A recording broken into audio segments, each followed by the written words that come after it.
It's not about whether you're a man or woman. It's about if you're a decent human being, if you're an engaged citizen, resident, whatever the case might be. There are differences between men and women. I'm not as strong as Roscoe. He probably could beat me arm wrestling. I could probably beat him doing other things. But that doesn't mean that one is lesser than or greater than. No, we're equal. And we need to get over ourselves and make sure that culturally and by law, that is appreciated. Discrimination is problematic, I think, because it goes to the core of what is fair and equitable, which I think is the basis of gender equality, or just the concept of equality on the whole. It's about creating equitable and fair systems, because I'm assuming that collectively as a society we agree that fairness and equity are high values that we should aspire to and we should build our societies on. And if we agree to that, then I think we have a responsibility to root out discriminatory practices wherever we see them in society. And one of the major areas is with gender discrimination, because of some of the historical realities that we're, in terms of the trajectory we're moving from.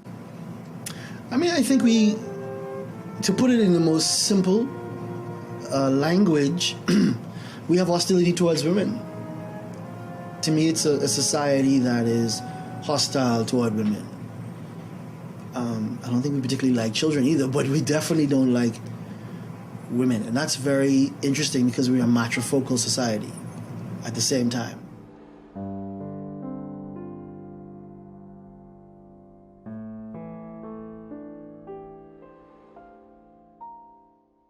We are here, because you beat back the bush, because you pitched scalding tar to make that road. You uprooted lignum vitae trees to turn that uncharted road into a journey with landmarks. And because you replanted those trees of life, we are here. We are here,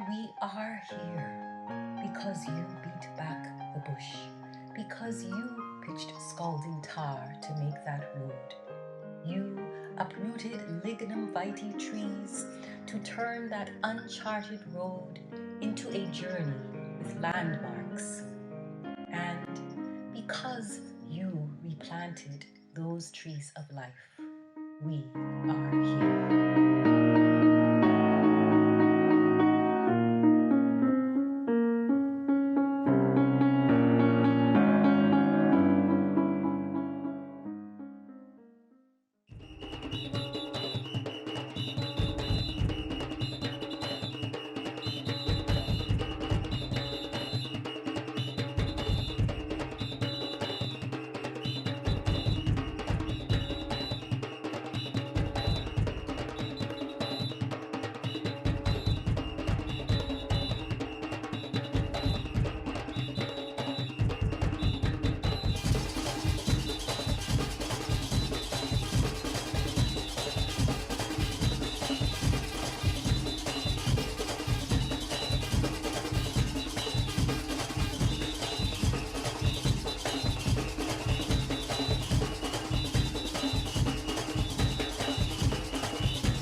A part of our culture too, that, and I hate to beat the horse of slavery, but we as Black people have always been sexualized and we've been looked at in a certain kind of way. But I always marveled at that, because you don't hear with women when they tell you, with girls, when they say you didn't use a woman, you can get a woman get, they're talking about something sexual in nature. But when they say that to little boy children, they're talking about more physical violence. You didn't use mine, I'll beat you like mine. So little girls have always been meant to feel that there's something wrong with being sexual. And I find it so ironic. Again, another documentary that was done by Ian, Ring Play. We grew up with all this suggestive gyration all around us and all this, I guess, safe sexuality.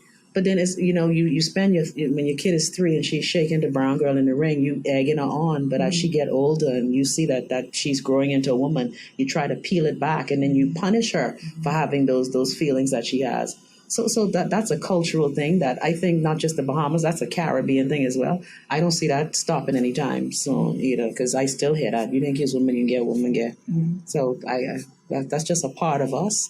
And it is disturbing as an older person when you think about it. So I can understand that, but I just heard that expression within the week. That ain't nothing changed, Jed. Well, as I grew up, I think when we were told that as little girls or even as teenagers, by our parents, is when they thought we were getting out of hand, getting beyond ourselves, and going beyond what they thought, how they thought a child should behave. And so in this dispensation as an adult, if someone say to you, if they're saying to you, you think you're womany, then they're trying to say you're trying to get beyond yourself now. Don't try to get beyond where women ought to go. That's placing a barrier on us as women. And with gender equality, there ought to be no barrier for the man and no barrier for the woman. A woman should be able to determine if she wants to run, to be the prime minister of this country. And we had the example the other day in the opposition, where the deputy leader ran against the leader for leader of that particular party.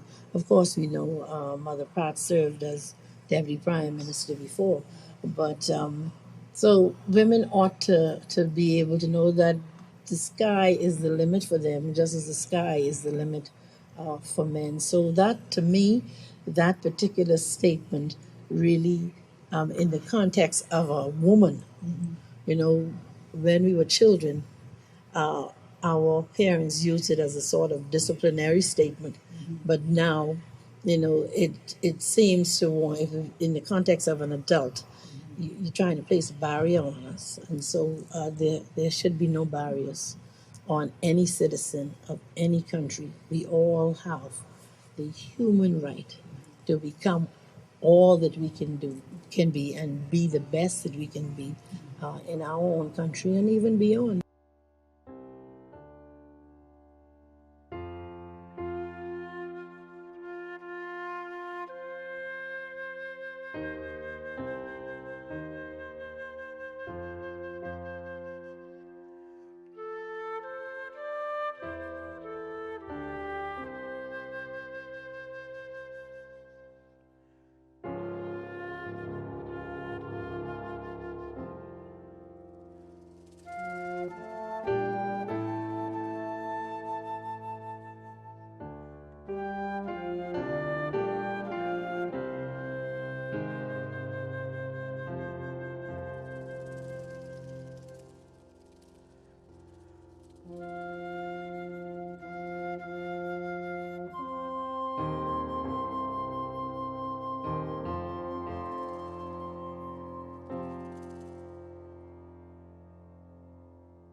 And I take a specific category, let's say, because there are just so many categories of where you would need to look at gender equality.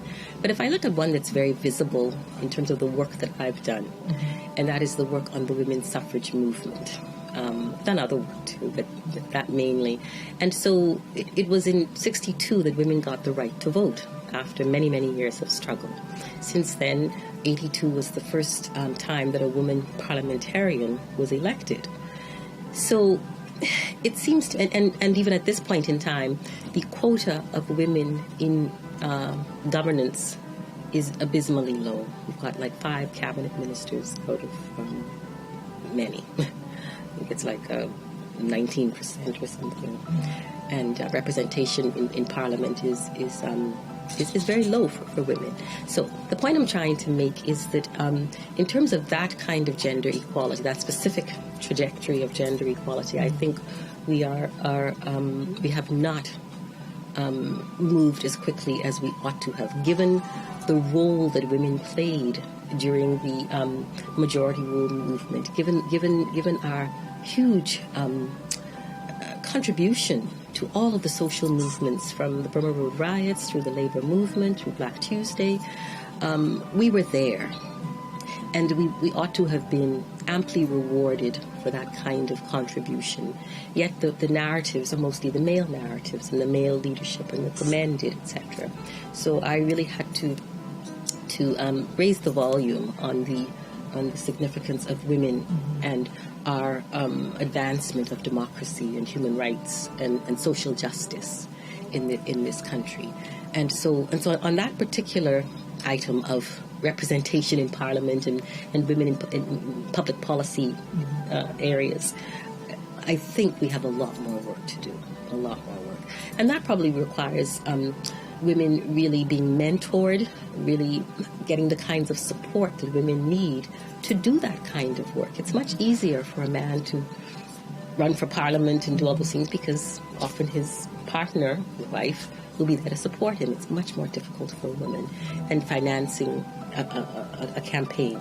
So on the level of public policy and representation in Parliament, gender equality still is there's a long way to go there. When you look at politics today, clearly the difference, the imbalance that we see in males versus female, in a lower house, for example, where we have 38 seats or 38 sitting members of Parliament, out of that entire grouping, we have a total of 5 females. A huge imbalance. I think that works out to about 12% of the elected female parliamentarians. If you were to combine the upper house, I think our totals would be about 9 or 8. But, you know, therein lies a very big part of where we are as a country. I do believe that if we were to have more women in positions of authority legislatively, then we would be able to move forward with enforcing not just laws that help women, but laws that will help to promote gender equality for all, for males and female. When you look at the millennial goals, which were set back in Beijing in 2000, when there were certain milestones that every country agreed to try and achieve. And, you know, one of them, and among others, is the eradication of poverty, the end to gender-based violence, the equality for women. So when we look at the Bahamas today, unfortunately, where are we? We're at a point where we're in the company of a very small group of countries around the world where women are not even considered to be equal to men, almost as chattels. And so it's a daunting, it's a very daunting view of where we are, in my opinion. We have a little bit of a psychological divide here, because in the Bahamas we're perceived as having achieved everything, and yet in reality we still have many of those 12 objectives to achieve. But to convince our society that we must go about it methodically and seriously look at the strategic and endemic violence that exists, or discrimination that exists between men and women, or discrimination against women per se, according to the Beijing regime, we need to have people who are seriously going to reflect on that. Right now, I think it's a structural thing within the Bahamas. we say that women and men are equal, and everyone will point to it and say, but look at how many women are permanent secretaries, or how we now have a governor general who's a woman. And we make comment very lightly of these things, not knowing that when you really look at our society, women are very much undervalued, underpaid, underrespected, and actually violated. Now, people don't like to hear that about Bahamian society. So in terms of our development score, I'd like to see us seriously reflect on those issues and honestly come to the realization that we have a lot of work to do in order to make an honest report. Gender equality, for me, is a creation design and a post-Calvary mandate. I explain it this way. I believe we were created that way, made that way, designed that way by the Supreme Being. And something went wrong, and God came through His Son to change that back to its original plan. That was the purpose of Calvary. We're all equal at the cross. So I believe it's a creation design and a post-Calvary, meaning after the death of Christ and resurrection, mandate. Now, from a more contemporary language, I would say gender equality means that we, and male and female, we have been created with equal voice, equal vote, equal power or authority, equal access, opportunity, and protection. That's all it is. It has nothing to do with whether one works only here or only there, that a man cannot cook or a woman cannot drive a taxi. It is when we believe that we have the freedom and the power to do whatever we want to do and not fixed or required to be in a box. My opinion, gender equality in Bahamas has much to be desired, but I think we have grown and we're still growing. In some cases I am embarrassed or ashamed of our views on gender equality, and I think that mostly coming from the religious sector, meaning the pastors. Not every pastor, but I would say majority. When I say majority, over 90%. And I am disappointed with the methods or the teachings used by the pastors, scriptures used by the pastors to reinforce their stereotypical views of men and women and children. These concepts have also encouraged, should I say, in a bad way, incest. Yeah, in our country, that have been swept under the carpet for, I would say, decades or centuries. And now we are exposing it, and it's nothing new that started. You know, I don't think there's more necessary than 40, 80 years ago. Now people are coming forward saying that they were molested. One of the great challenges we have is dealing with adult onset of childhood abuse, it's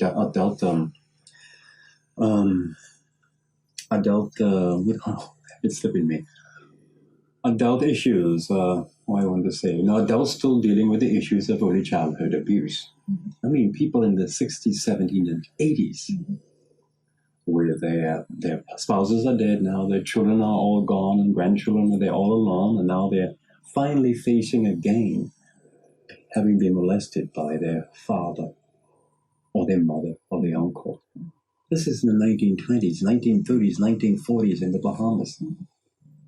So it's very, very serious. Now, through the agencies we have here, Women's Brewer and Women's the Crisis Center and others, lots of education has been taking place, and people are responding positively. But on the other hand, far too many are responding negatively and pushing against us. So now we wonder what to do. Okay, but I am not happy generally with the state of where we are. I'm happy that we have improved a little bit. Okay, we're talking more about it, and the more we talk about it, sometimes I feel we're taking a step backwards because of what we hear in the media, reading the newspaper, or what here that was preached in the pulpit on a Sunday or Saturday or Friday or Wednesday in the church. When we were working on the gender policy, that was, 3 years ago? I think the consultants had written up a policy that really bore no resemblance to anything that could be used in the Bahamas because the context was all off. So we sat down, a group of us, and rewrote it to make it much more applicable to the local environment. And we looked at ways that discrimination was happening. Young men being discriminated against because they're young men, because they're poor. Poor young black men have a different relationship with the state than poor white young men. And middle-class black young men have it. So it's all about gender and equality. We treat women as if they are tools for our satisfaction, our enjoyment, our ease, and our comfort. Women are not treated with any kind of equality. And so, again, that resentment builds up. Women find that they are unable to negotiate safe relationships. But a lot of young women aren't necessarily interested in safe relationships because they want the perceived power that comes with these relationships that bring in money. That, we don't call it prostitution, but it's prostitution in a different guise. And so you have all these dynamics lived out in homes where most people are not officially employed. So you will have a family of 5 living in a home across the road that nobody's working, but they're all surviving. And that kind of anger festers and explodes eventually. So what happens then is that the children in the home receive the anger. And again, they grow up with that anger. And they will then act it out later on. But when you look at the way young men are treated, this grows into a different type of anger outside of the home. They can't do anything but respond with anger because we've never taught them anything else. We've never taught young men how to express themselves in any other way because young men can't cry, they can't talk. Talking is sissy. Expressing oneself is sissy. Being kind is frowned upon. We've become a very hard country.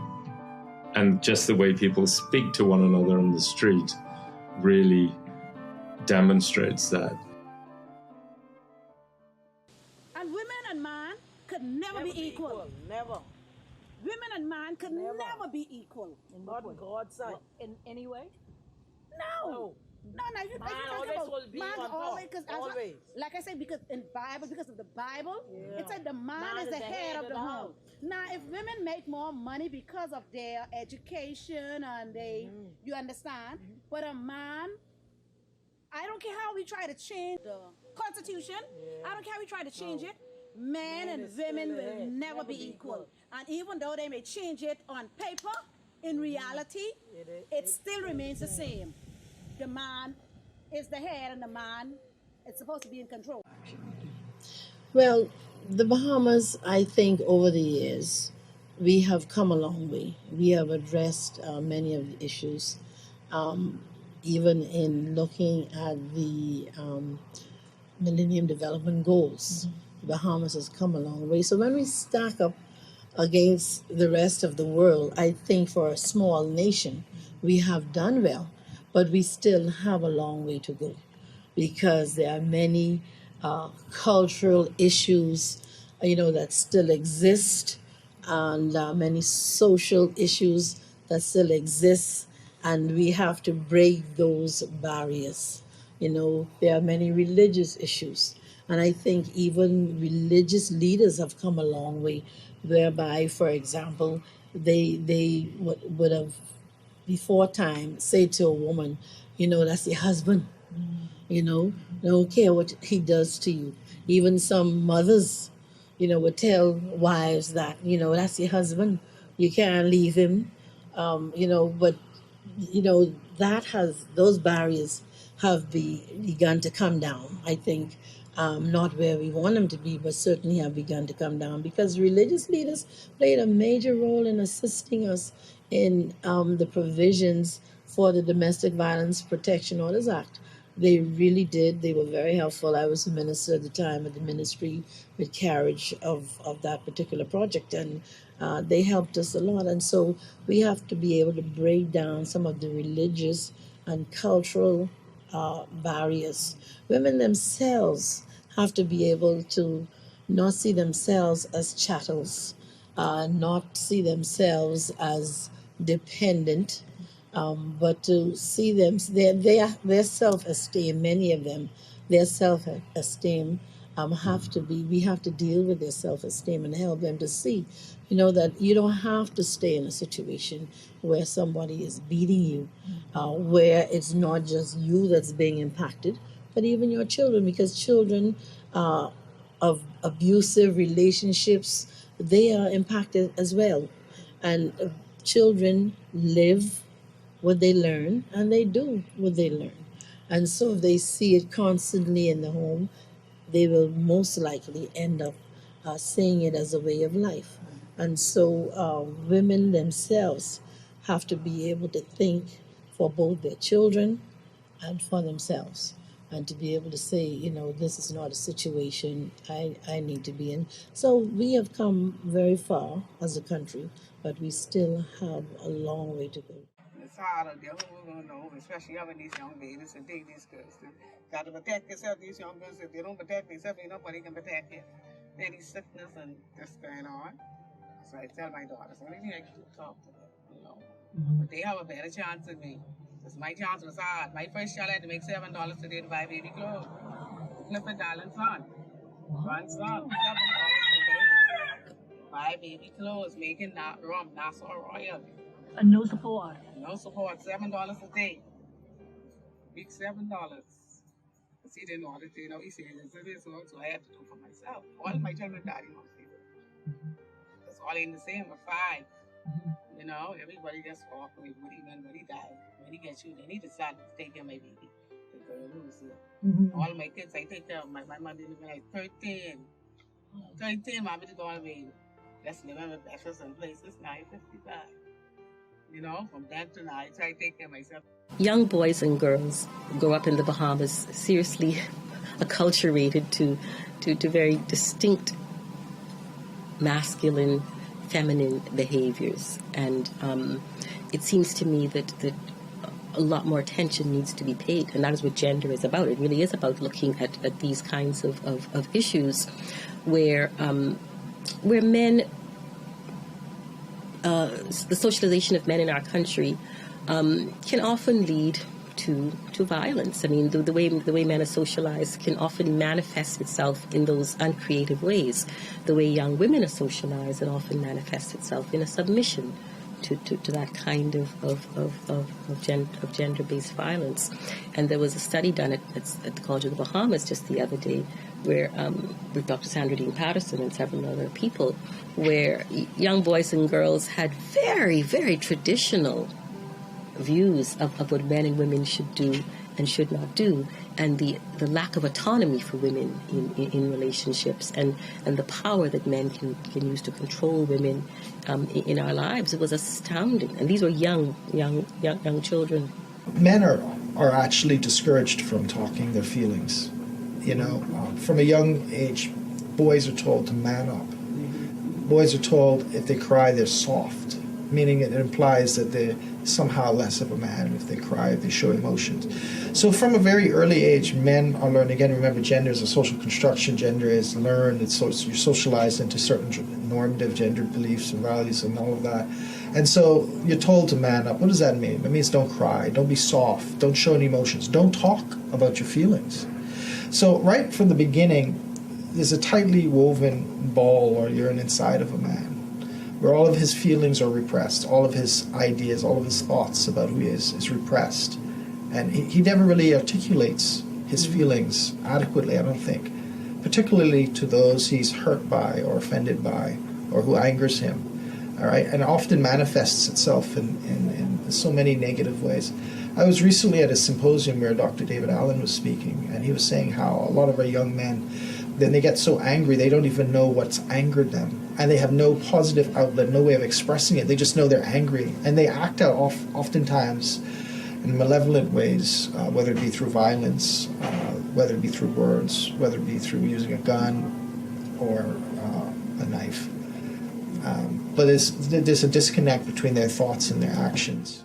So we seem, and I'm going to address the language thing, but we seem to have created this phenomenon where gay men of a particular class are leaving and moving to, I guess, either one of the first world countries through asylum because they are in fear of their lives.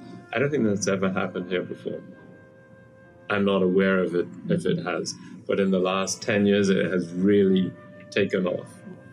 It is almost as if you're poor and black, you cannot be gay.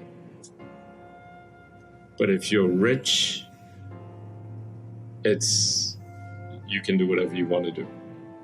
Because that kind of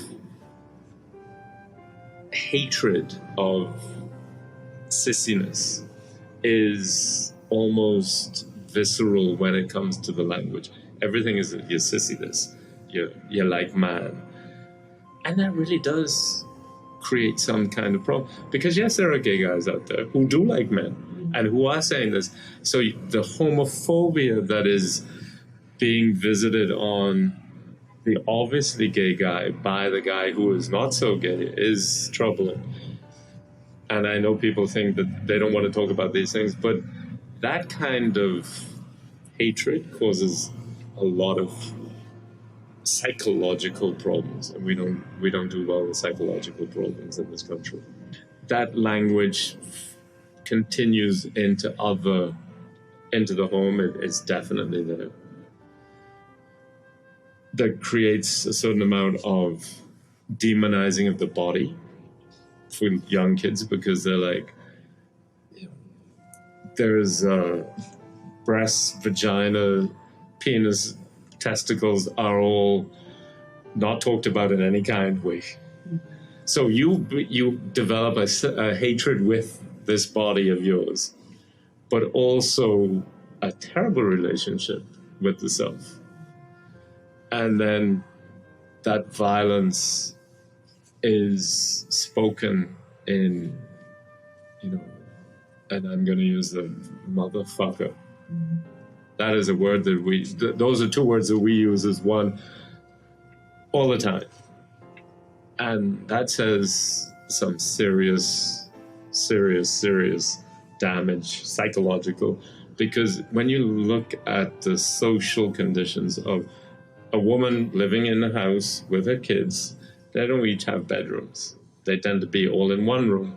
And when you have visiting partners, it all goes on right there. So the kids are constantly exposed to that. When there's violence in that relationship, they know that there's violence in that relationship. And the violence is usually demeaning to women. Because at the same time as it's homophobic, it is also very demeaning to women. So you have, because gender-based violence is all about using gender to allow violence to proliferate? I think, first of all, as Bahamian men and women, especially mothers, we have to raise our sons to realize that they have to respect themselves and they have to respect women. Because like I hearken back to that COB study, that frightened me, that college-educated men felt that way. I was disturbed about the fact that they felt that way. I also think that we have to give women and girls a space that says it's okay to be who you are. It's okay to express yourself. And, you know, being a biggity woman in the media, I get men telling me all the time to know my place, to stop making noise, to be quiet. I think society just looks at women, Bahamian women, as, you know, you're supposed to be docile, you're supposed to have the babies, clean the house, you know, fry the fritters, basically know your place. Mm-hmm. And that could be a bit of our Caribbean heritage as well. You know, the Caribbean and you know, this part of the world is very misogynistic. Mm-hmm. You know, people don't like to hear that, but it is very, the tone toward women is almost dismissive, and we put up with you because of sex, of children. You know, you're the domestic persons who help us keep our houses in order.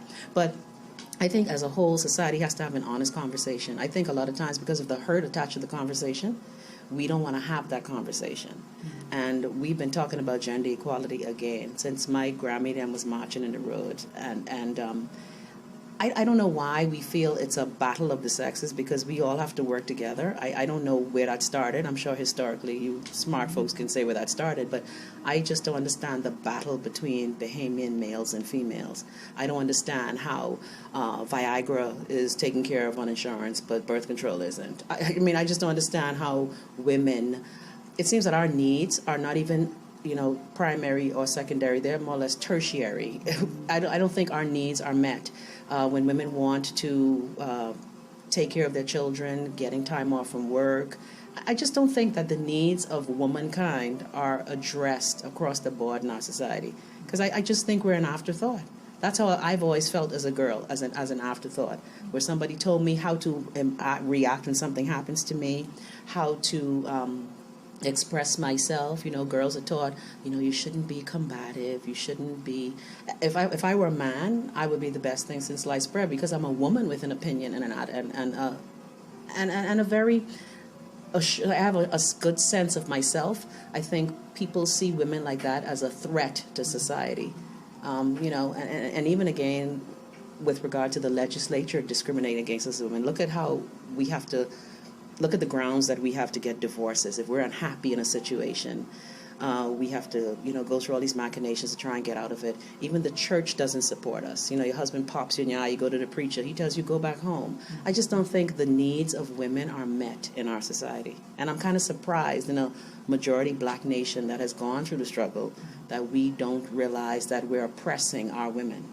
It's not one homogeneous thing, because I see young college students coming home, for example, and that's another group, and they're just, I mean, they're very clear on what is this inequality all about, you know, and so what is it about? That's what they're saying. So the society as a whole has, it's not uniform in this issue of gender equality at the cultural and social level. And certainly at the legal level, there are many institutional mechanisms that still need to be put in place to address legal inequalities that we still have. So gender equality is very mixed here. I mean, it really is mixed. And in my view, there's a lot of, beyond the formal equality of the constitutional changes, there's a lot of work that women and women's groups, women's advocates would need to do around, continue to do around gender mainstreaming, just understanding some of the disabilities that really are a part of gender stereotyping, you know, and that men can nurture and take care of children and their families. And because, as you know, I mean, the kind of stress that men are under being the breadwinners, etc. I mean, there's a question of morbidity and earlier deaths in women. So in truth, we really need to look at gender, because it's really about fairness to both women and men. It's you know, and yes, it's quite true. Historically, women have been disadvantaged. There's no question about that in terms of our access to goods and power and public spaces and entitlements and rights and freedoms. There's no question about that. So any gender inequality would have to look at that. But it also takes very much into account the issue of fairness and gender equity. And so how you treat equality doesn't necessarily you treat men and women the same. It means that they may be treated differently depending on certain situations, and one of them is women's reproductive capacity. So we've come a long way in many ways. Yeah, I think there's gender discrimination on both sides. You have, in a sense, being married, you had a child. The woman can get, what do they call it?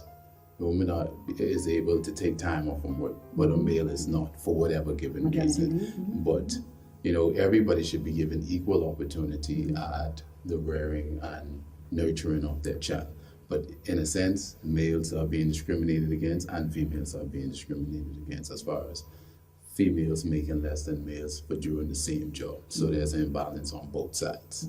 Because even when we go to, let's say, the nursery, for instance, my wife, she has an invested interest in my daughter as well.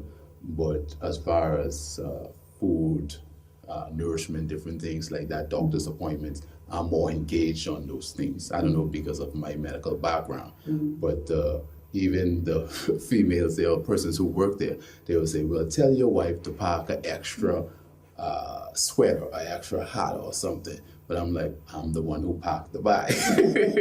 Or even when you go to the doctor, the mother and the father is in the room, the doctor will look at the mother. What do you see is happening with your child at this time? But I take an equal investment in the raising of my child. So there's discrimination across the board, I think. So. And so when we talk about gender discrimination in the Bahamas, we have to look at how gender is played out historically and the constraints and various contingencies that affect how gender is played out, both in the past and in the present.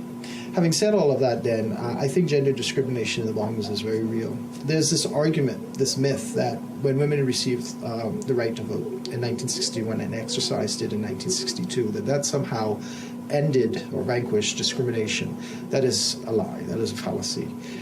What happened was women voted, but the larger issues of gender inequality that the suffragettes were fighting for remained, continued, were perpetuated and expanded.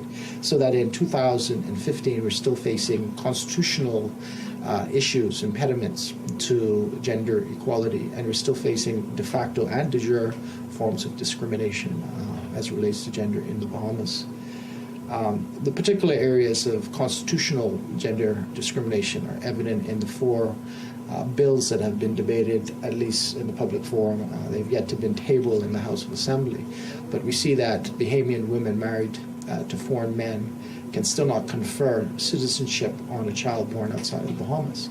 We see how unwed Bahamian men cannot have paternal rights to their children. We see how Bahamian women married to foreign men, they should be able to pass on citizenship to that man. But again, this is something that Bahamian men can do, but Bahamian women can't.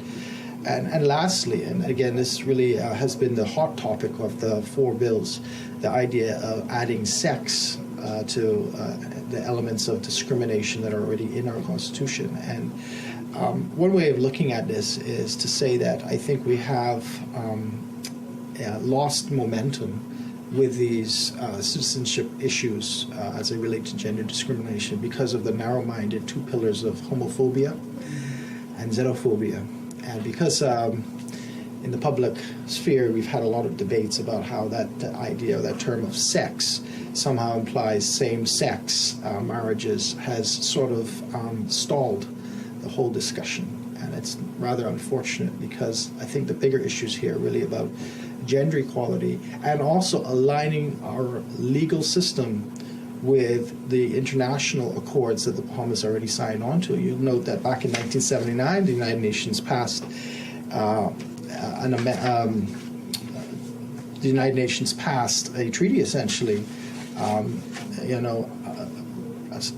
basically saying that discrimination against women is violation of human rights.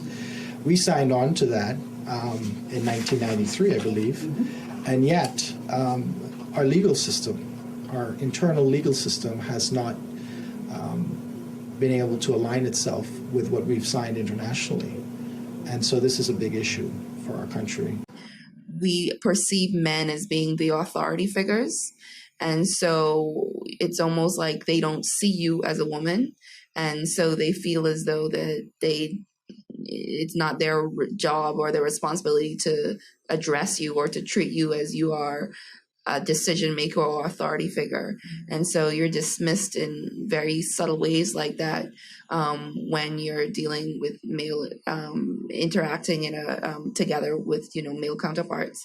In another example, in my professional life, I was attending a meeting with some senior government officials and a particular association in which the president of the association was a woman, but about 5 other delegates that were with her were men, other male members of the association. And again, all of the chairpersons and the persons in the meeting were directing all of the questions related to the work of the association or the subject of the meeting to the other male members, and basically completely sidelined the president. And it was kind of really it was frustrating for me to observe, because I could see her frustrating trying to assert herself, but it was this sort of dismissiveness. And I think it stems back to some of the biases that we have in society that, like I say, don't respect women as authority figures. And a lot of times it's subconscious, other times it's conscious. It has a very dehumanizing effect on an individual. Gender discrimination in the Bahamas has been manifested in the our laws, which we're trying to change, job hiring, which we have trying to change, education, pay, salary, which is improving. And I said early in our churches, the promulgation of the gospel in a negative way about the equalities of the genders. And my view is doing more detriment to our society, first to our families, and then to our society. And that's why we are fighting more and more to change that. I feel confident that the gender equality policy will be changed. But as I said earlier, we know our greatest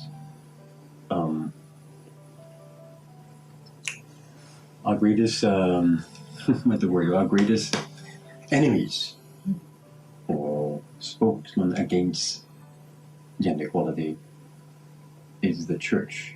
I don't want to say it's 100% bad. There are not churches or leaders that are not for gender equality. There are many, there are some.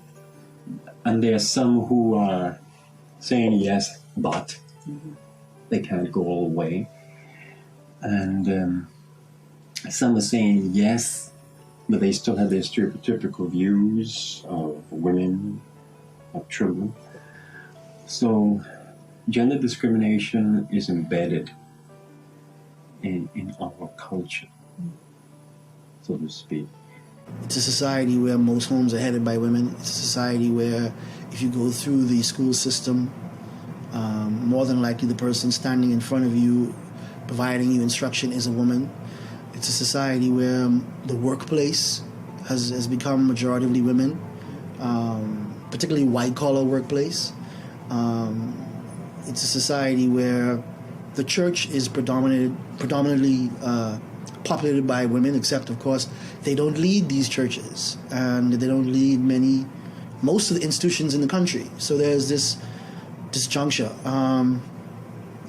And in the 2012 election, there were almost 20,000 more registered women voters than men. So women are engaged and are participating and keeping the society going in a major way, taking citizenship a lot more seriously than men, I would suggest. But there is still the backlash. There's still a violence toward women. There's still attitudes, as I mentioned earlier, with things like marital rape and seeing women as property, and just the whole issue of whether women ought to be in authority, whether women are competent to be in authority. I don't think we live in a society where we're okay with that. That's still a problem. Many societies have had female leaders. This one, despite the profile I just gave you, women are really underrepresented. They're underrepresented in the House of Parliament, underrepresented around the cabinet table, and underrepresented generally in terms of leadership in our society. And I think what little research has been done would also demonstrate that women are not paid equally in our society, and have to have more education to make what men with less education make.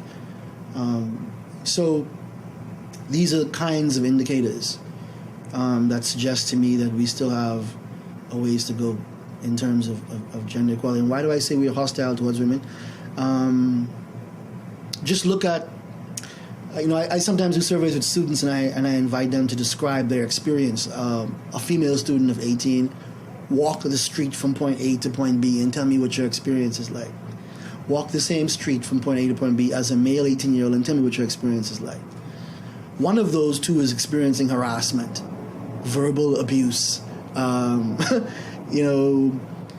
people disrespecting private space, feeling entitled to speak to this person in any way they want to. Those are signs of a certain attitude towards women in our society. And men are not subjected to anything near that. Is there a rape culture in the Bahamas? Yes. And why do you say that there is one? What accounts for it?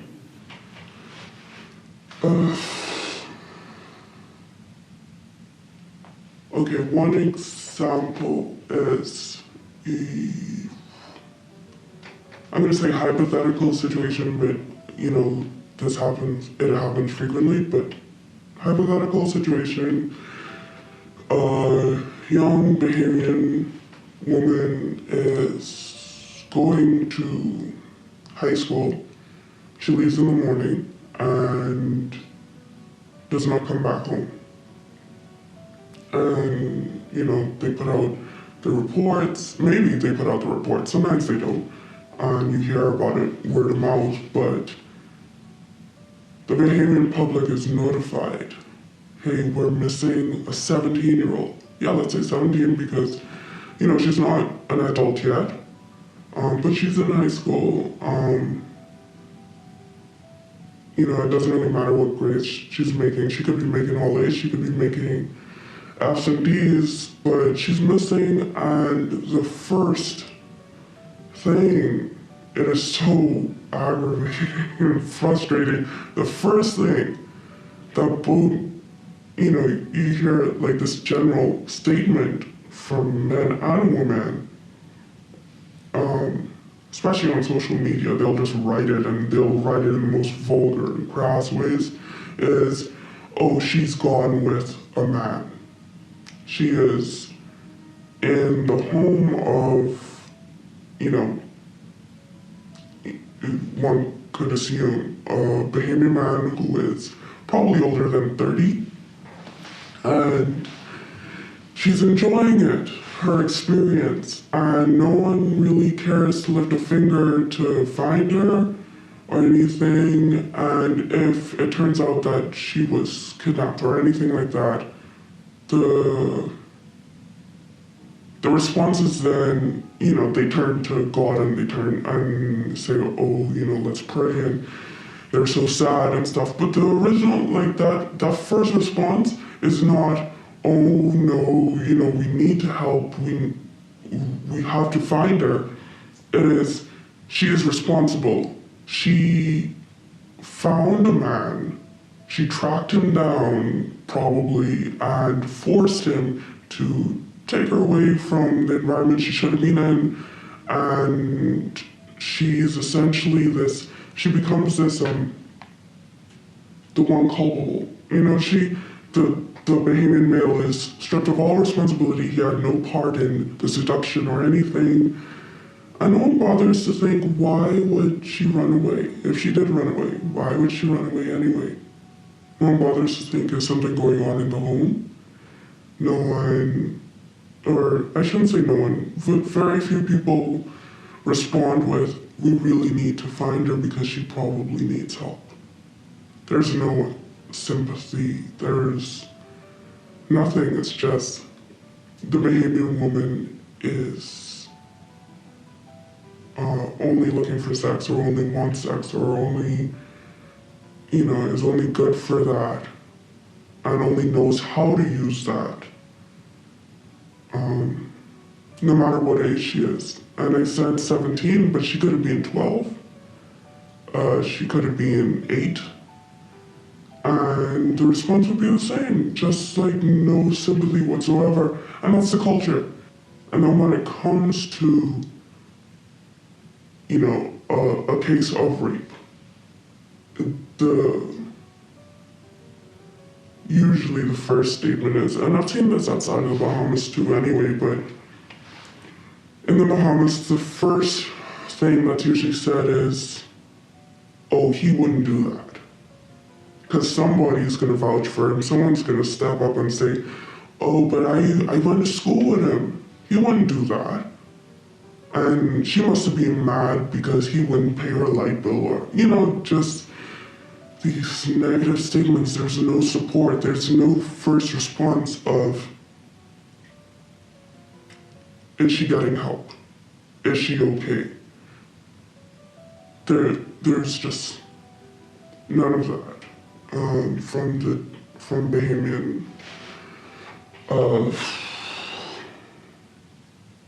from the Bahamian people, just in general.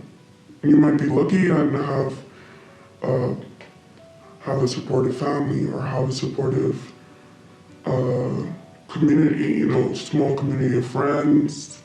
You might be lucky, but in general, very many Bahamians have that. The response is usually negative towards a female, even if the Bahamian male is found red-handed, you know, for lack of a better phrase. Even if there's always going to be those voices in support of him. Oh, he needs to pray and he'll turn his life around, and, you know, just a lot of support for him, whereas the woman is kind of forgotten.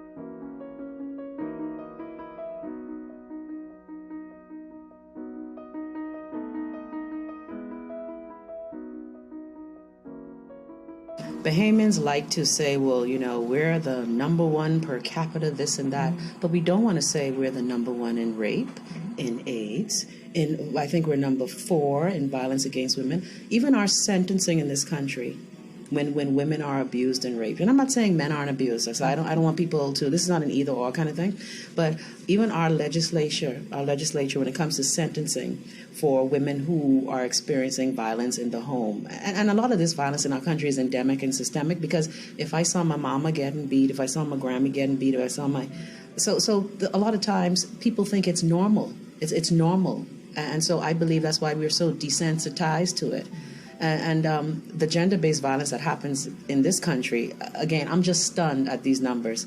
You know, we don't put everything that we read in the media because we don't want to scare people, but the amounts of incidences that aren't reported because we don't want to, make people fearful. I know of many women who've been attacked, but when they go to report it, they're the ones who are being told, you should just walk it off. Your husband didn't really mean to hit you, or your boyfriend. You have women reporting domestic violence situations to the police time and time again, and then when the woman then goes, and I'm sure you heard about the story where she takes a rat tail comb and sticks it in her boyfriend's ear, people are like, oh God, how could that happen? So I think we're just so desensitized to it that we still view women a lot of times, to me, and again, this is gloom and doom, I still feel that we are treated as property and chattel, whereas you can do whatever you want to me. Nothing is going to happen. Look at the recent case we had with, and I'm not saying this domestic violence, but with the rich lady who allegedly murdered her husband. Nobody wants to talk about the backstory of that because, in polite company, we don't talk about those things. So gender-based violence, will it end anytime soon? I doubt it. Will the legislature do anything about it? I doubt it. Just recently, a magistrate sentenced a man who had already been, and he raped his daughter, impregnated her, got her an abortion. I think he got like 4 or 5 years or something. So see to me, the punishment don't fit the crime. Now, I will admit I'm draconian, and I believe that he should be flogged in the public square, but that's just me. My views are very, I believe in punishing your dead by 5 years in Fox Hill Prison. To me, that isn't punishment for what that man did to that little girl. When there are cases of domestic violence, it's usually about a man's will being defied in some way and some conflict, and this is how it is addressed. And many people in our society, well, I can't say many people, the instances we have seen of fatal domestic violence, where a woman has been killed, it's normally she's basically trying to remove herself from this man. She's trying to, and he interprets that rejection as it necessitates her being basically destroyed. So men, and often when I talk to guys or I listen to them, that betrayal as they see it of the woman is something that they cannot abide because they need to save face with other men. In other words, I can't have a man take my woman because then I'm weaker in relation to that man. And I can't deal with that. And so you see men killing other men now, but you also see them killing the women involved in these types of relationships. That's like the worst case example of that type of behavior. So, and there have been some horrific instances of that over the last decade. So the notion that I can recover from this type of pain and this type of rejection or this type of betrayal, go on and live my life, that there are other options, that's just not, they can't find that. They turn to violence. Normally what comes to mind when you talk about gender-based violence, normally what comes to mind is male on female. Very rarely, of course, do we think of female to male, especially in the relationship. Even though I think that the violence prevalence is higher for the female to male, but I think the fatalities are higher from male to female. And I think that comes about because if you look at arguments or things that come up, I can say based upon what I've seen in the relationships that have been put in front of me, like from my friends, and so it's just like, I've seen their girlfriends like slap them and like do all of this.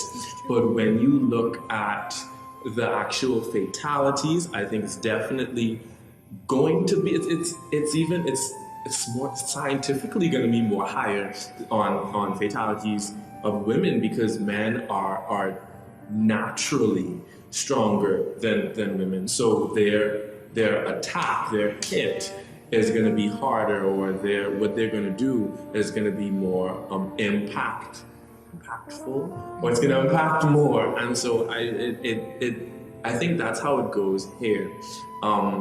Another, I guess, a subtopic under this is who provokes who. There is a provoking type of thing that goes on. Based upon what I've seen, I've definitely seen the provoking happening a bit more women onto men. That does not give them any right to have physical contact. However, I say that the provoking happens more on women to men. I agree that in terms of a woman, I've seen girlfriends hit their boyfriends, and they do it because, as society puts it, a man should never touch a woman. But no one ever said a woman shouldn't touch a man. That is very, very, you had that rarely. And so I've watched, girls put their fingers and poke their boyfriends in their head, hit them up in clubs and outside, making the biggest scene. And he, as a man, it is mandatory in society that he just stands there and take it. Because the minute he puts his hand on a woman, every male surrounding him gonna beat the heck out of him. Just honestly, because they're gonna defend the woman. Because in society, that's the mindset they have, that a woman should always be defended, and they don't ever think of the woman as the one who is the aggravator in the case, who is the one actually doing it. And I see that on Bahamian society, Bahamian women are what we call biggity women. I won't lie. We are feisty women, We don't sit down and take much. It's very rare that you would find an extremely passive Bahamian woman. And I don't know if that's maybe a Caribbean thing or a black thing, who knows? But, we are very feisty. And so I've seen arguments where it's the woman who's really leading the fight. She going at it. And the man he's just sitting there praying to God that, his temper doesn't pop off and he touches the woman. And it really isn't fair. And then I've heard stories about police officers being called in on a domestic abuse where it's the woman hitting the man and they refuse to come. I think it's more leaning towards the man because of masculinity, if I could call it that. The man is more stronger, so the man had the upper hand in the beginning, so it's obviously him who did more damage and all that. And then it comes from discrimination from our own kind in terms of man-on-man discrimination, whereas you call a police officer to deal with a matter. The police officer will automatically come at the man simply because, hey, you're a man, like what you doing? This woman, this is what we supposed to be going after, not realizing that, hey, I come home and I was knocking my head with a chair, and it's me on the ground, not her, And so I think that it's more or less leaning towards the man, because we as society feel like men automatically have the upper hand. But even moreover, I think that domestic violence continue to increase and continue to grow simply because women allow it to happen, if I could use that phrase. I say that because, for example, if a man, and I know personally of situations where the police was called to the scene and they come to arrest the man. The minute they put the handcuffs on the man, the woman comes running out. No, that's my husband. Don't carry him. That's my good husband. I'm sorry. I don't mean to call you. No, leave him alone. And then if it's not in that situation, if the police end up carrying the man, the next day the woman is there bailing him out. I come to bail out to sign with my husband, but miss, you just signed a thing the other day of how badly he was. No, he didn't mean to do that. X, Y, and so women themselves, they permit this, they allow it to continue. But in the case of rape, it's funny because automatically when you hear rape, you hear, okay, you're thinking a man raped a woman. But then when you realize there's a man raping another man, or a man raping a boy, it's like the negativity of it expands more, but yet automatically when we hear rape, we still think of women. So it's like you feel like when you look at it and you see that it's a man, you feel like, oh my gosh, that happened. But still, the stigma of rape is still a woman's, it's a woman's problem. And rape is so prevalent in the Bahamas and incest that it's sad to say that in plenty of homes, it's just a norm. I went to a service where they were giving testimonies, and it really opened my eyes to see that how many Bahamian women in this case, because they were all women who testified, are raped from their fathers and cousins and brothers and uncles. And it was like one after the next came with the testimony of being raped. And I'm like, jeez. And then another thing, the media here, we like to throw up stats about murders, but you don't see stats about rape. You don't see stats about rape and molestation and sexual abuse of any form in the media.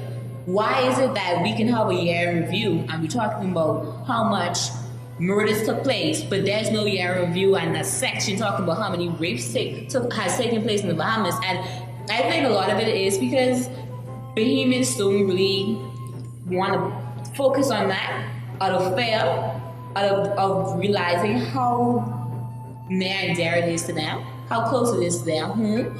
It's a fear that they don't want to open their eyes and realize that this is happening to my neighbor and could possibly happen to my child. So they stay behind closed doors and want to be negative, want to be ignorant to the fact, just so that they can live in this little world of theirs that this is not happening.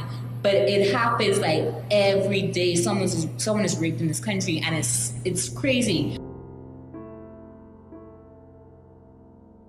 Take off my glasses. The restaurant girl. No, they're on God's green earth. No, Jamaican lady gonna leave their country, come here, and think they gonna be a citizen in my country, get sent home for the 99 sheep and shepherd to come. No! Globally, we're not at the present time featuring very high. Most countries have enacted in their constitutions provisions that provide for male-female equality and non-discrimination on the basis of sex. However, the Bahamas Constitution, which was created in 1973, still permits in its Article 26 that discriminatory does not include discrimination on the basis of sex. So there are about, I think, 3 other countries in the Western world, Barbados, the Bahamas, Kiribati, and unfortunately, I hope the Bahamas will soon, fortunately, I hope the Bahamas will soon correct that. But at the present time, we don't rank very highly at all. So I'm voting no to all. I'm voting no to the 4 bill, no. No on it. When I step in the door, they know what I voting. No. I even ain't got to tell them. I think it's something fishy for them to be campaigning like that. Yeah. And they support the vote no. I'm side of it. Because you know how we feel now. You have little young girls, little young boys. You see, they think, who think they is man? Who feel they is woman? They think they'd go in the same bathroom and use the same bathroom as us? No. So if it happened in the States, you think they ain't fighting for it to happen here? They say that's right. They say when the U.S. cough. Oh. Okay. We start coughing or when too. they get the cold, we cough. Or when they cough, we sneeze.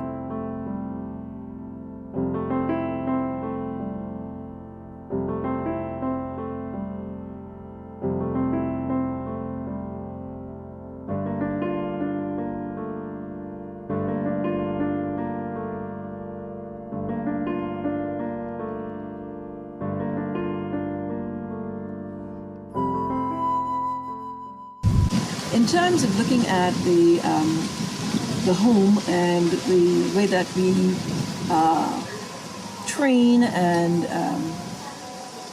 care for boys and girls in terms of raising them, are your responsibilities different from your brothers in the house? Oh yes, no. That's like I have to watch, like how they, let's say if they leave the house dirty, I have to clean it up. They don't have to worry about nothing. They don't have to worry about no, Mom. Do you like that? Well, I don't think it's very fair that they should have some take about cleaning up after themselves. How did that come about? Is this something your mother, your in Yes, ma'am. society? Yes, ma'am. So what do you tell your mother when this happens? Have you ever responded to her about how you feel about it? Yes, ma'am. I told her that my brother should clean up after himself instead of me taking my time, but I didn't 30. Mm-hmm. And what do your brothers say? Oh, I'm a girl. I'm supposed to do that. They actually tell you that? Yes, ma'am. And your response to them? I just roll my eyes and just suck it up and just do it. And just do it? Yes, ma'am. Gender discrimination in the Bahamas is so real. Like I said, it starts in the home. There are certain roles. We've not gotten past the stage where you're the daughter. So you cook, you clean, you help shop, you take care of the kids, you get them ready for church. You do this. That's your role, to wait on your brother and your father. So because we have that type of discrimination, we are training our women to grow up subservient. Then you have the other side of it where women set themselves up, like I said, to look like the video vixens, the bad movie stars, the hip-hop people, whatever they are. And so because they look and carry themselves that way, then men talk to them and refer to them in derogatory terms, and we refer to ourselves in derogatory terms. I'm the biggest, baddest, be around. Mm-hmm. If you're gonna talk about yourself like that and present yourself like that, then it's hard for someone to respect you as something else. I think we need to look at the basics, the fundamentals of how we grow our children. And that is not something you can legislate. We've got to make sure that the educational process begins at a very early age. Women and men together have got to start building up their children, both their male children and their female children, and letting them know that their value is not predicated on their gender, on their sex. Their value is based on the fact that they're a human being. I think that the way we stereotypically represent certain fields in our community, we've got to move away from that. What I think the media does, even though many of us who work in it may not believe those things that we see in the media, we all know that we're in a business and certain things sell. Now, unfortunately, it's sad that we have to compromise our Christianity for the almighty dollar, but I think the media, some of the ways we project a story or some of the ways we cover a story, we are very guilty of showing our biases, especially in cases of abuse. A lot of times we would hear some of the ways women are described in the media, both print and electronic, how they are described, how their lives are brought up, if they're involved in something. Like we recently had something in this country, and I hate the term, called Slutgate, where, I'm sure you heard about it. I was deeply involved in that too. And where we are not sticking to the story. The story was about, in this instance, the radar at the airport. All of a sudden, the story became about the sexual partners of the reporter writing the story. So, being in the media, it's a tricky, slippery slope, because, you're out there. People are going to, give you attitude. People are going to talk about you. People are going to throw rocks at you. But I still maintain that Bahamian media, by and large, we are still not as bad as media all over the world with regard to how we portray certain people and the words we use to describe them. I think the media can be very unfair to women a lot as well, because of the way, it's just how we're viewed. Again, getting back to my, easily dismissed, disposable, not important, just a necessary evil that you have to deal with. But I think also the media helps to guide the conversation a lot of times as well, whether it's in the print or whether us on talk radio. It has a huge role in the situation. As much as I want to focus on the Bahamian music, I want to focus on that, I feel as though I can't. And I can't because I feel as though the music that is being listened to is the music that comes from everywhere else. yes, we listen to the Bahamian music, and we have like, I can speak on the recent one, by Train. I was just like, you can't muggle like me, and so it like, you know, I mean, I don't have any problem with the song. The beat is great, but it's just like, it's like, you know, the lyrics in itself, you know, you can't dance on a gal like me. You can't. Muggling is like a wine. Yeah. And so, you know, we get into the vibes cartel and all of these things, bend down and touch your toe. You know, there's certain stuff. Then we get into, I have nothing against her as a rapper, but we get into Nicki Minaj. And so we get into Anaconda, and so now we're promoting the sexual things. And so it has a lot to do with what's going on, because in most songs, because I can't say all, but in most songs, women are placed in this... A sex object. As a sex object, perfect. That's how they're described as, you know, the song Anaconda itself, man, Anaconda don't want none unless you got bun ton. So if you ain't got... She's like, would that be? It's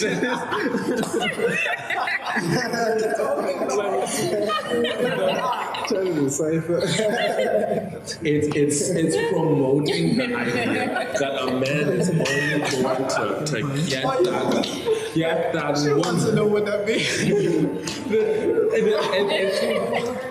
The man is not going to stick his penis in you if you don't got the cushion for the pushing. That's my penis. Yes. Don't want none of you or as a female unless you get bunting on you, refer to as breast or butt. And so it's just like, and so it's now setting a stereotype for what a male wants. And so now we now have many persons, you know, that's where the implants come in, you know, the injections, all of these things. And so it creates this mentality. Now, is it right? The song, the what is being portrayed, no, that's not right.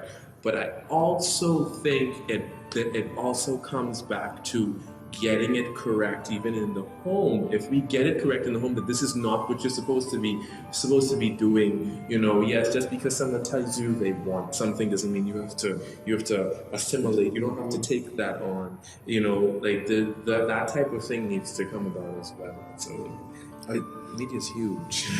I totally agree. Yeah, media definitely plays like a major role in the way like people in general treat each other and treat themselves, and you know, sex sells. And so I definitely agree that women are highly sexualized in music, and women are often called very derogatory terms, and we get it from them, you know. And then another thing is that, you know, these women who are in these roles as big people in media, you know, you have them doing things that kind of promotes not being entirely comfortable with your body. And so, as my friend said, like implants and whatnot, and all of these different, and you have so many like different facial surgeries, and you know, you see this you see it pretty consistent with a lot of female role models in media, not just in music, but also, you know, with many different big people in media. And you don't really see that, and you don't see that in men. And you don't see a lot of men getting a bunch of different face uplifts or whatever, you know, any type of different extensions. And I think that's another thing that plays a major role in women having to feel as though they need to change who they are and what they look like in order to fit what's acceptable in society, what's acceptable by, or what's portrayed by the media. I totally agree with all of them in terms of the role of the media. When I try to single out the media, put it on its own, I realize that they are the driving force behind it all.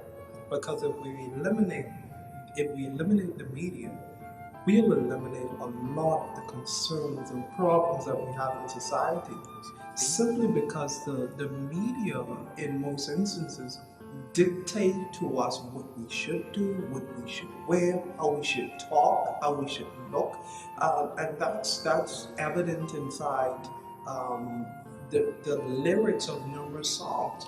But in opposition to that, the media, as relates to songs, also play an important role in telling us the good things. And so when I look at the media, I'm just saying that the role of the media is simply to do this, is to tell the truth. We're not asking you to fix it around. We're not asking you to elaborate on anything. Just tell the truth. I think it's either Bob Marley or Buju Banton, one of them, they sung a song called I Want to Be Loved, not for who you think I am or what you want me to be. Could you love me for me? So it's the lyrics of the songs that will either make you, break you, or determine where you're going to be again tomorrow. So, and then we have to look at media for not just the song part of it, not just the music and glitz and glamour, but media is also paperwork, publication, what goes on in the newspaper, those type of stuff. So it's a whole, it's a conglomeration, if I can call it that, of the strengths and of the media. But the role in the media, I think, in trying to rectify or fix any problem whatsoever is simply to tell the truth. If it is that males are more prevalent or more dominant than females, or males are being more abused, or females are being more abused than females, tell the truth. Let us know what it is, because it's in the truth that we'll be able to make different decisions. Yes, it may hurt, but the fact of the matter is, tell the truth. I kept quiet so long because my major is media journalism. So it's like the expert. The fight of what the media persuades has always been a long-lasting battle in the area of communications, and what push the media has in the minds of the people. They have a saying: if you control the media, you control the mind. While that is true, before the mind is conformed to the media, the mind is built at home. So, if you train up your child in the way that you teach him what is right from wrong, the media influence, its influence wouldn't be so great on the child. Notwithstanding the fact that the media is the most influential tool created by man, I would say. Because if you look at, especially the Bahamas, you look at media in the Bahamas, the Bahamian media consisted of a lot of radio stations, about 4, I think, television stations.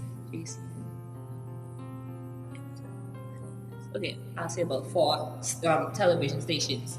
And Bahamians, the media in the Bahamas influence when it comes to inequality with gender is that Bahamians like to feel like they're right.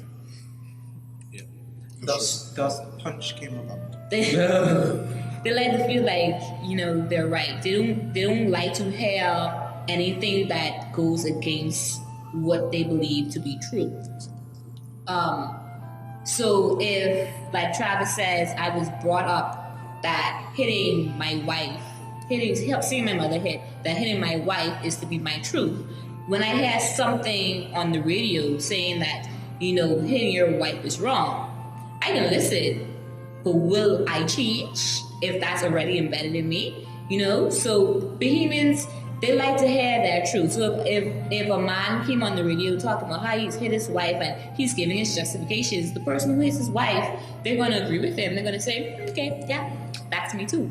So when it comes to gender equality, I think the Bahamas, with its media, the Bahamas itself doesn't even play a role because the Bahamas gets so much of its media from outside that I can't even look at the Bahamian media as in Bahamians putting out these type of influence. I have to say the Bahamian media as a vessel putting out influences from other places, because I can't say for a fact that we have Bahamian music that a lot of Bahamian songs have some sexual innuendos in it. They talk about sex all the time. And I was small and I heard she has the biggest box in the world I've ever saw. I legit thought he was talking about a package. That was not the case. and Roach on Your Bread and all these songs. And you know, you sing that as a child and you sing your little heart out because this is the hottest song right now. Breaking Straight, going strong, and you have no idea what you sing. You have no clue what he's talking about until you get older, and then you realize that he really talking about a woman's private part, and he really talking about a man scheming on a woman, and they're making it seem like it's okay because they sing about these things all the time. That it's okay for me to talk about a woman's body part in that way. The difference is Bahamian music disguises it. Well, the studies through the GMMP project showed that a lot of times women were shown as victims in the news. What you're referring to related to music, we know songs where oftentimes it's a woman that's sexualized, whether we're talking about the physical anatomy or a particular dance move or what I want you come do up on me is oftentimes from the context of the woman being the doer in that scenario. And I think that I guess, that's even a further reach for me than trying to do away with street harassment in the Bahamas. Trying to get people to change how they write songs and what music we produce is just, that would have to follow legislation changes, which would then need to be followed by mindset changes and cultural shifts. And then if this cultural shift is sharp enough, then maybe the music and dances and whatever else that stem from it would reflect it. But I mean, it shows where we're at. The area that's most influential, I think, here is probably entertainment media. And I think entertainment media plays a large role in the objectification of women and the sexualization of young girls. And that definitely has a major impact. So entertainment culture is the music, the performance culture, through events and entertainment events and the visual media around related to entertainment and pop culture and all of that. Obviously, some of that is coming from outside of the Bahamas, but I think all of it plays a role in how we are socialized in a way that's very sexualized and everything is commodified and our women's bodies are commodified all the time. Particularly through, and I would even consider advertisement as a form of entertainment media as well. And obviously we know like women's bodies are commodified all the time through advertisements. So I think, it does have impact on how we see ourselves and how we're socialized.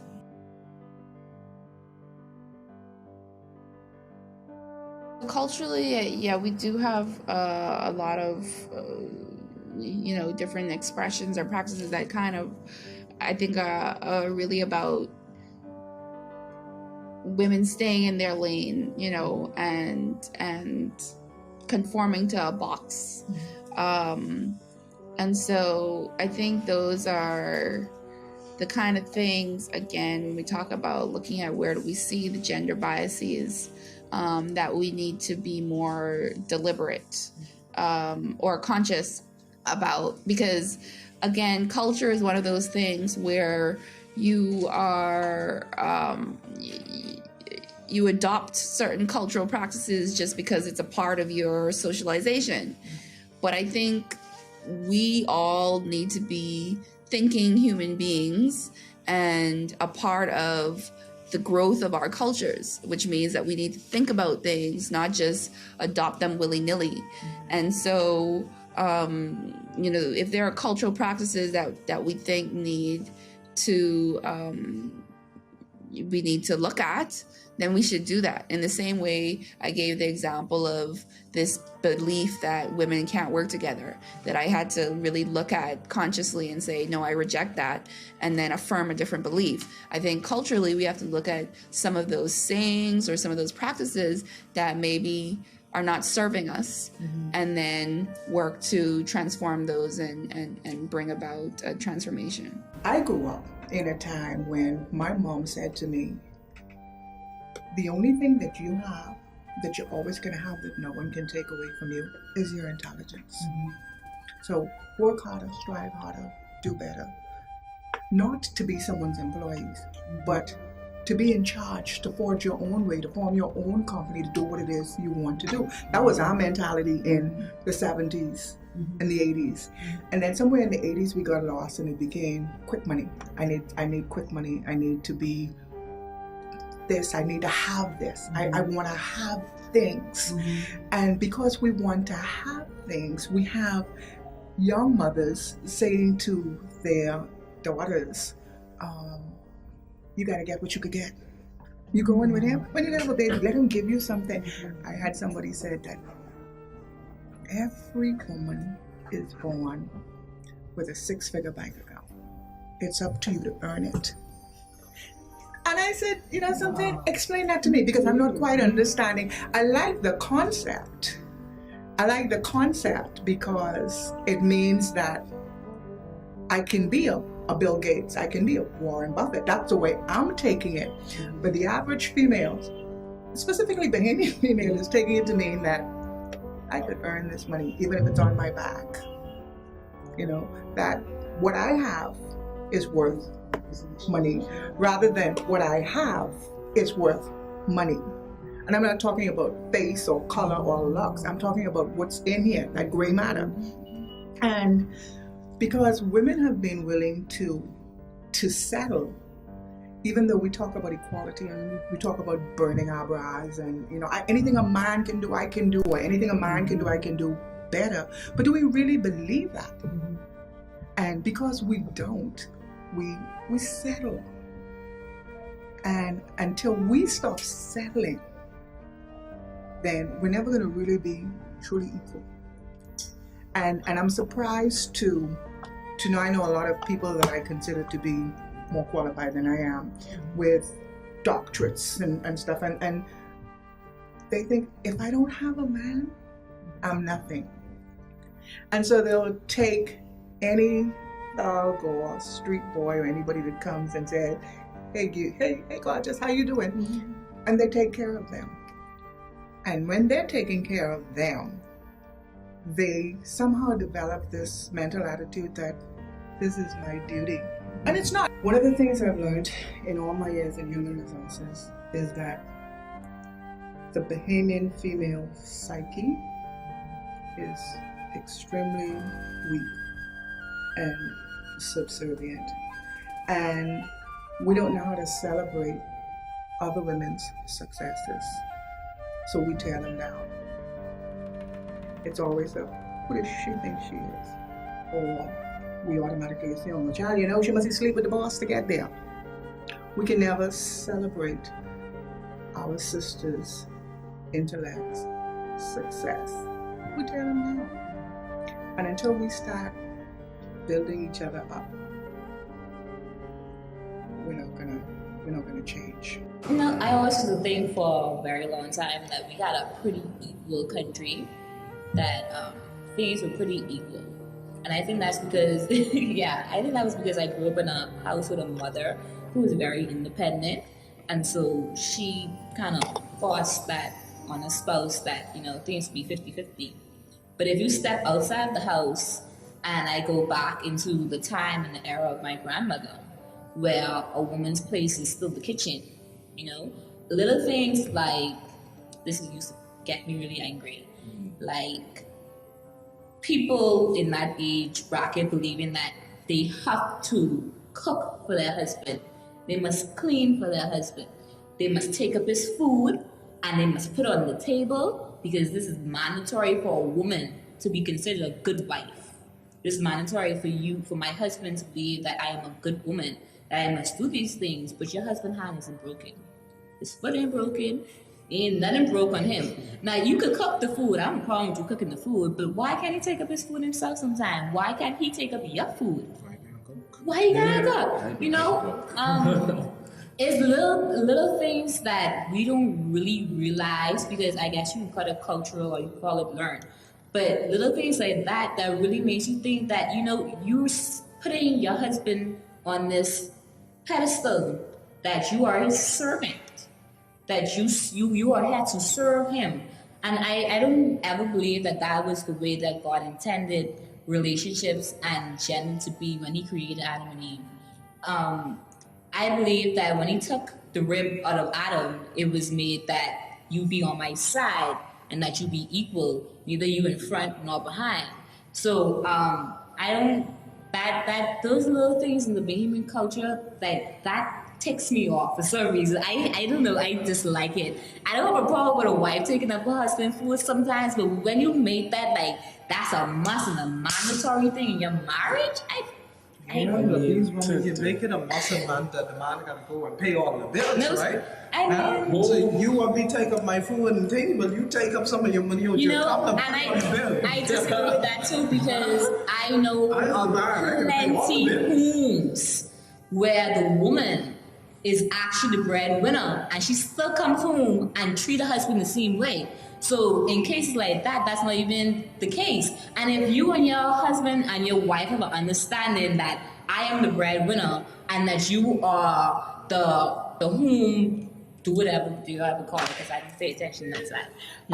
Whatever you want to call it, you at home. Then you know what? If that's your agreement, then I have no problem with it, you know. But if both of us out there, we making money, we sharing the bill, we doing things equal when it comes to finances, why should I have to be your food servant? So why should I have to fix everything around the house? When the pipe break, why I gotta go fix everything? Honey, go fix the pipe. Don't mind that. It's not a hub, you know. You still have to think about the man ego. Because I've watched it in the man ego. When my grandfather had any break around the house, I can fix this. He don't never fix it, you know. He don't never fix it right. But he can fix it because just as a man and the mindset of the man, he has to go out and he has to go try and fix this. She never asked him to fix it. Yes. Never asked him to fix Women it. always ask him. And you mentioned with the Bible. The Bible said God created woman to be a helpmate. So you can't. Oh, Lord, listen, don't start there. One of the things I hated growing up as a kid, where if a boy hit me in the back of my head and I reported to the teacher, she would say, "Oh, he's doing that because he likes you." I always had a problem with that. So you're basically telling me as a woman that when a man plunks me in the back of my head, or a boy, that he likes me, and you grow up hearing those messages, you think that that's okay. So I think we need to start in preschool with our children, telling them these things that are appropriate and that are inappropriate. We always say, oh, they're too young to understand, and you need to speak to them in their terms, which I think we can do. So I think we need to start with teaching children how you act when you want to be decent. I also think we need to, in our institutions, we need to allow women that room to grow. I don't think we do that as well. People say, well, all the women are in charge of the civil service and they're in charge of all the banks. But when you look at the salary disparity, when you look at the fact that they're not given the same opportunities, to me, that's not equal. I think the Bahamas has to become a meritocracy, first of all. And that's a long trek for us because we've always had this challenge. I also believe legislatively we need stiffer penalties for people who, you have some men walking around here. You had a member of parliament brag about punching his girlfriend, and people were just like, oh, ha, ha, ha, ha. And then nothing happened. And then to add insult to injury, that same member of parliament breaks into my show while I'm talking about it to try and explain what he did. I'm just like, no, you're inappropriate. And the fact that society and the couple people who would frown on it and tell him it's inappropriate, more people would be like slapping him high five. Yeah, go ahead. That's good. So, I believe we need to make people realize that there's a certain level of responsibility when you deal with people. You can't treat people the way you want to be treated. We're so Christian, right? But we forget that golden rule in our country. So I think we need to have more conversations about it. Legislatively, we need to make these sentences make sense. You cannot tell me, like the man who raped a 6-year-old girl, goes to Her Majesty's prison for 8 years, comes back out, does it again, and then, he goes back for another 4. I think we need to start telling people, you're wrong, we're going to fix you. rehabilitation or medication or whatever you need to fix yourself. And we need to have an honest dialogue.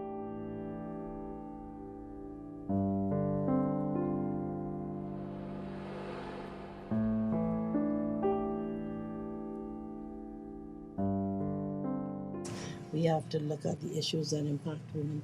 I mean, impact women today, and determine how they must be dealt with, and put in place continuous programs to address them. Public education is extremely important, and we must be able to provide that on a broader basis. We also have to deal with women again themselves.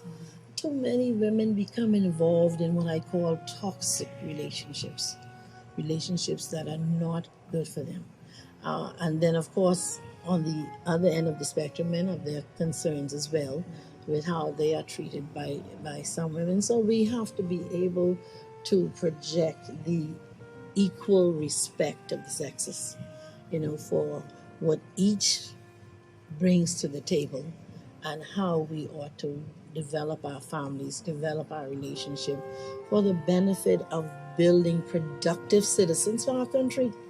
Because what we are reaping now in terms of crime and violence is, issues that have, been allowed to fester and to grow over these many years. Issues of abuse, issues of violence in the family. Not every house is a home. And when you go behind closed doors, so often we don't know what happened behind those doors that produce the types of citizens that we have today. And so the violence now is out. But we must do what we can to get rid of it. And so as we move forward in 2015, it must be a joint effort of the sexes. There's a couple of things I would like to see. I would like to see policies reflect the legal changes that we need to have made. I'd like to see more institutional structures in place that promote gender equality. Yes, we have a women's bureau, but we have a gender bureau. I mean, I think even the bureau needs to refine its mandate. But I also think we need more support systems. We have a crisis center. A lot of people don't even know what the work and operation of the crisis center is. I think we need some more NGOs. We need more organizations. We need more groups that are fighting for change. We need people who are willing to take a stand for gender equality. And so these are some things that really we need to work on. In other countries, you're seeing larger institutions and universities that have these kind of centers on campus. We don't have that at COB. We don't have that in the University of the Bahamas as we move forward. So I see us, particularly here at the University of the Bahamas, being in the vanguard of advancing institutional structural changes. Let me add two things as well, and this is really dealing with the legal system as well.